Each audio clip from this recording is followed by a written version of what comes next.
So how are we faring in the big battle against pollution? Are citizens, our governments being able to rise to the challenge and bring pollution levels down? Let me first give you a sense of where things stand the day after Diwali. So I look at figures for the last 4 days. This is the net aggregate level of pollution as measured through PM2.4 particulate matter and where it stands. So if this was 440 on the 4th of November 2021, 374 in 2022, 302 in 2023, it stood at 386 on October the 31st, 2024, which suggests that relative to the last few years, the day after Diwali, pollution levels actually rose, but in keeping with the long-term trend, they're actually coming down. But this is just as far as the whole of the NCR region is concerned, which often doesn't paint the exact picture because pollution is different in different regions. So I'll give you the pollution levels for three different areas of Delhi. I'll start with Anand Vihar. If you see, and we go back to the 30th of October, at midnight pollution levels about 250, PM2.5, and then it zooms up suddenly just around the time when Diwali is played and lots of firecrackers were being burst to 992.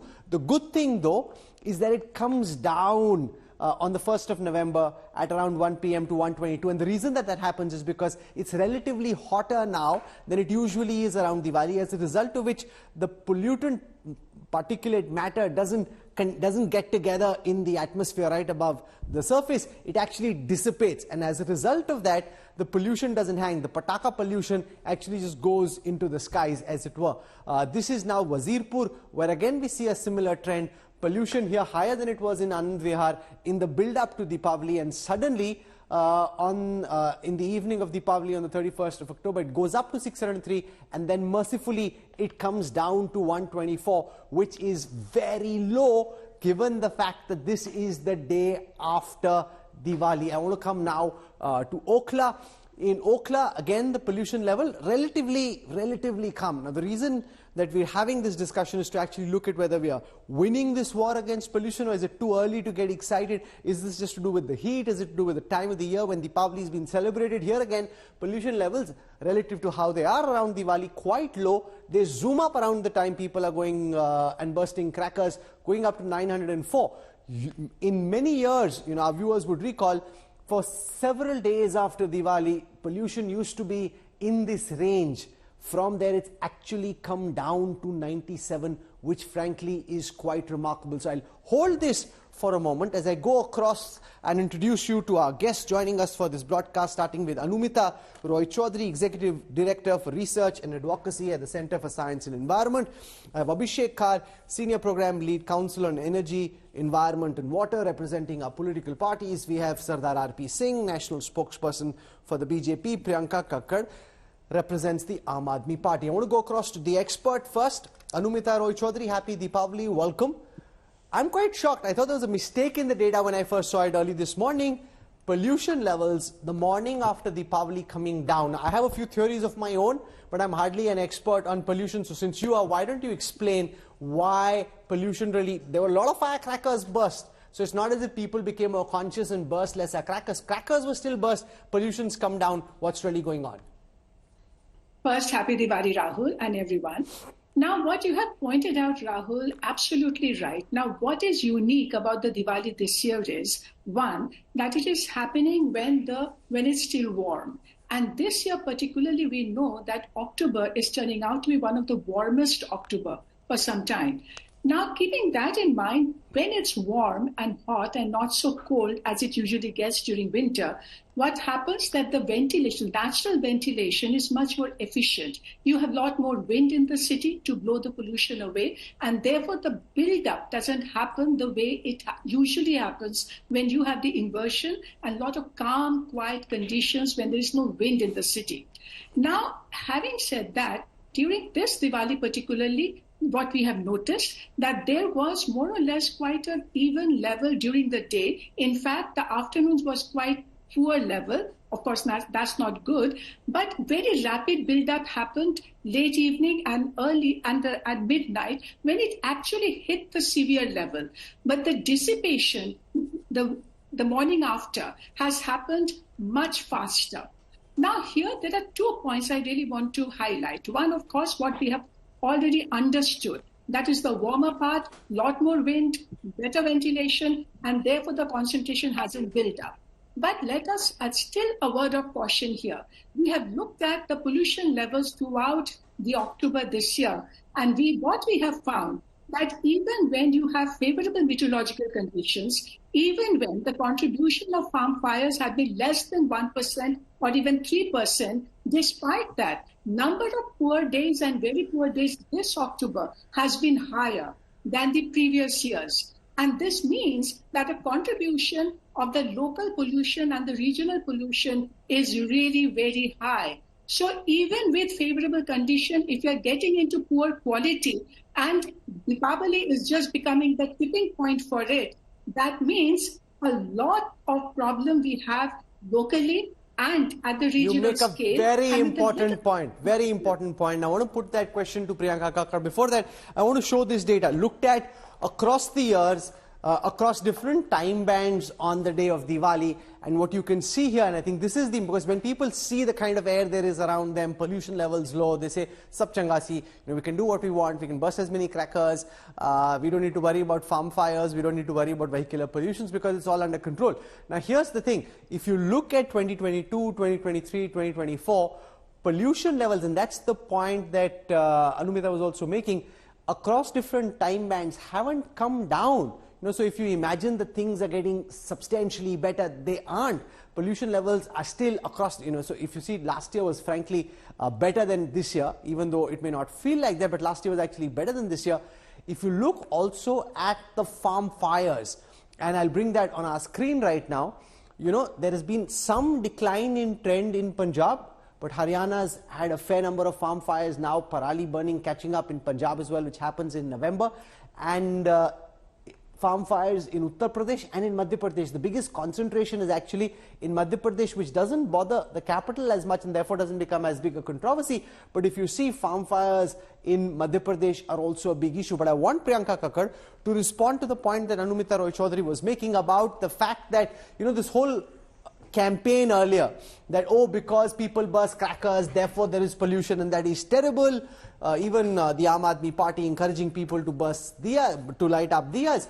The point that Anumita makes is important. It is local factors, vehicular pollution, industrial pollution, regional pollution, that is contributing to us having more poor and very poor days than in previous years. So it may superficially, the day after Diwali, because of the heat, because of the fact that Diwali happened earlier towards the end of October, because of those kind of factors it may feel better, but actually the trend is still very dangerous.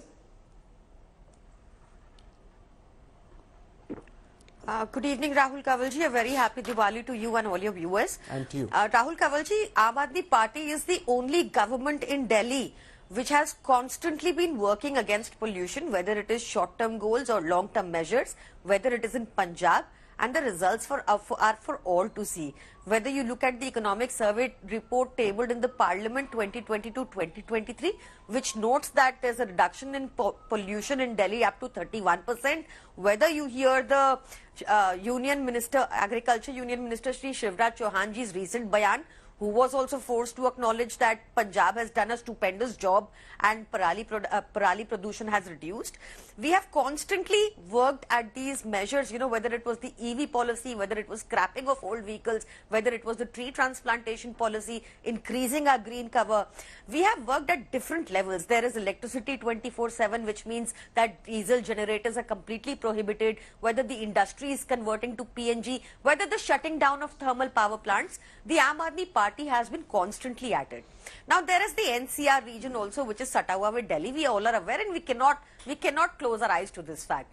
What has also happened is that there is a study that the world's most polluted countries, India ranks at number 3 out of 134. That is the reality of it. And if you go further into that data, you will see that 42 of the states are from India, which is most polluted. It is an embarrassing data, but it stands true. Then again, it says of those 42, 20 are in Haryana. These are all data, facts. You can verify me, cross-verify me. I am stating what is available on record. The government this time also noted that while there was a reduction in Parali burning incidents in Punjab, same were same saw an increase of up to 71% in Uttar Pradesh, 23% in Haryana, and Madhya Pradesh took the cake in this department, like you also previously said. So it has to be a fight where we all have to come together. Okay, can I pause you to ask that question to RP Singh? Now, RP Singh, here's the point the Aam Aadmi Party makes. One, that they're the only party that is consciously, actively, aggressively trying to change societal behavior, even if they're getting some pushback for it. They're encouraging people to light diyas, they're trying to reduce the number of parali fires in Punjab, and some of it is beginning to show results. They're saying a lot of the BJP messaging on this seems to, reflect climate denial, fire denial, pollution denial, where you're saying, "Arey, hame patake nahi burst karne de rahe." You seem to be on the wrong side of this equation. Instead of trying to make things better, you are insisting and demanding that things be allowed in a way that they don't necessarily get better, that you're not helping the good fight. Rahul, very happy Diwali and happy Bandi Chhod Divas to you and your viewers both, and also especially to Priyanka Kakkar also, because this time people celebrated Diwali and still the pollution is at a level which is not in that condition where there's a lot of alarm like last year. But coming to the core issue, Rahul, the pollution in Delhi is because of what reasons? Let's identify that and then let's go further on it. Delhi major pollution is because of vehicular pollution, which is 41.6%. Check on the data.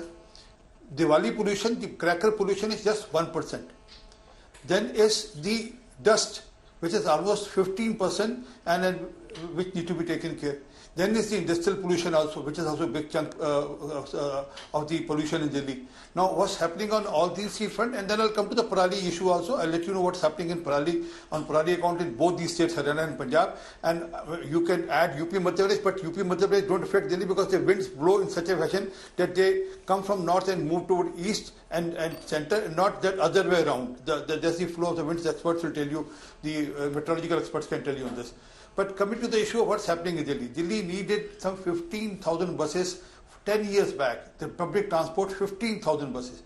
In Delhi, as per my data, which is there from the Government of India, Delhi has 7,683 buses, out of which 1,970 buses have been given by the center, the electric vehicle, which has been provided to all respective states and all cities. So out of which that has been provided. So Delhi still has only 5,713 buses in all. Whereas if this increases, the people's dependency on personal transportation will reduce.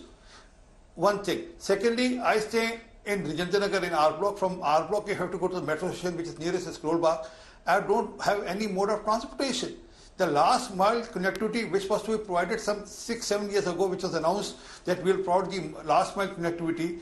If you want from your house to be taken care and then to be transported to the nearest bus stand or to the nearest metro station, the transportation provided for. No, that's an important point. So the fact that public transport... Can I make a point? Very quickly. Another 5 seconds. Yeah, very quickly. Delhi needed some 224, this is not me again, the corporation and the PWD put together 224 mechanized sweeping, mechanized sweeping machines. It has only have 52 till date. So that dust which is on the 60 feet roads still flows. But they blame, BJP wale wahan par motorcycle, scooter chalakar dust udate hain. Come on, I mean, we have to grow from that and let's find out the practical solutions. And we are prepared to be part of finding out practical solutions for saving city. Abhishek Kar, if I look at the map of India and look at the concentration of the polluted areas, it's largely around Delhi, mostly. That's where the maximum concentration is. And as you come down south along the peninsula, there is far more green. There you see on your screen. So it's really in areas where there's a dust bowl, where the air collects, that you see more saffron and red. What's your net reading? Because what viewers want to know is on a long-term average, the trend coming down? Are we beginning to see some wins in the fight against pollution? Or are the gains that we've seen today largely on account of the fact that Diwali was held early, it's hot, and therefore the pollution is just dissipated, which is why it feels cleaner than it otherwise would have been? Thank you, Rahul, and happy Diwali to you and your viewers. There are two things here regarding Diwali. One, we have been very lucky. Today morning has been one of the relatively more windy days, and unfortunately, the forecast for the next 7 days shows it is not going to be so windy coming going forward. The second thing is of the temperature was low, was not very high, was not very low, and the reason, and while that helped in the improved ventilation, that also made avoided emission because people did not burn enough for space heating. Because as the temperatures dip to 15 degree or below, people are going to burn more and more on space heating. And one CW analysis showed that between 15th October and 15th November, while about the vast majority of the pollution was coming from open fires between 15 December and January. At that point of time, the by far the highest contributor becomes household space heating and household cooking. And this is an important thing, Rahul, for the viewers to understand. AQI only tells partially the story. The AQI is basically linked to the concentration, which again is linked to the emission. So once you have certain pollutants in the air, plus you have some meteorological conditions, the combination of that, and it's not a linear function, combination of that leads to a certain concentration level. So we should never be too satisfied or too worried by just looking at the concentration and say, oh, like things are being better. No. Okay. It can I think you make an important point, and I leave it over there, that don't get carried away, don't get satisfied. If we got lucky, escaped a bullet as it were, it's because of the fact that there was a lot of air, it carried the pollutants away, it was hot, so the pollutant matter didn't get together and dissipated. But this could change as it gets hotter and as people burn more fires in their house. And vehicular pollution, and the fact, as R.P. Singh says, that there has to be significant augmentation of capacity for public transport. Those are the long-term solutions. I think that's the point that Anumita made as well. We have done it. Not really, ma'am. Not as much as is required. The challenge is much bigger than the measures that have been taken. But the good thing is, very quickly, I'm out of time. It is still highest in the country. Yeah. It is still highest in the country. The example is Delhi, actually. Delhi has seen, Delhi has actually seen reduction in pollution levels over a period of time with everything that it has done so far. But even after that, about 25% reduction since 2015, Delhi still requires another 60% reduction to meet the standards for PM 2.5. And that cannot be met with small incremental steps. You really need to get down to the ground reality and address structurally the infrastructure for cleaning up your industry, your vehicles, build up public transport systems, reduce dependence on personal vehicles, address solid fuels burning that is happening in households, construction activity. So now we don't need any more plans. Make an important point. This is the time for implementation, not for making plans. This is a time for action, not for talk. And you need to do much more. You're doing the bare minimum. I think the environmentalists are telling you need to do much more, ma'am. Priyanka Kakkar.